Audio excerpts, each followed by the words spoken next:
அனைவருக்கும் வணக்கம். 108 நாள் பயிற்சி ஒரு அடிப்படை பயிற்சியாக இருந்தது.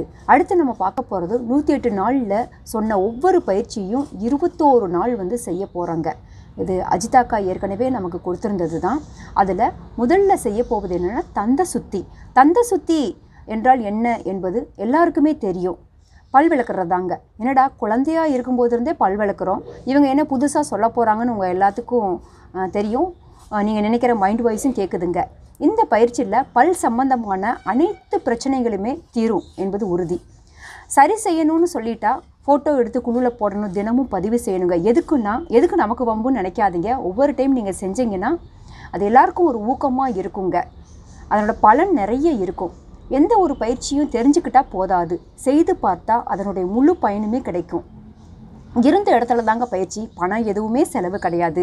உங்கள் பல் பலம் பெற, சக்தி பெற பயிற்சி. யாரோ உங்களுக்காக செய்யும் பொழுது உங்கள் நலனுக்காக நீங்கள் ஏன் ஒரு நாளில் 10 நிமிஷம் ஒதுக்கக்கூடாது? சுவர் இருந்தால்தான் சித்திரம் வரைய முடியும். இங்கே சுவர் நம்ம உடல்.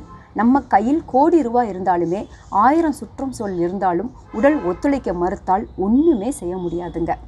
வாழ்நாளில் பல் மருத்துவமனைக்கு போனவங்களுக்கு தெரியும் பல்லோட முக்கியத்துவம். இந்த பயிற்சியில் எல்லோரும் இணைந்து செய்யலாங்க.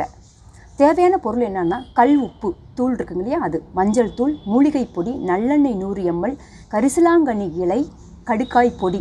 இந்த பொருட்கள் தான் நமக்கு ரொம்ப முக்கியம். இந்த பொருட்களை எல்லாம் சேகரித்து வச்சுக்கோங்க. இதை எப்படி பயன்படுத்துறதுங்கிறத அடுத்த பதிவில் நம்ம பார்க்கலாங்க. நன்றி.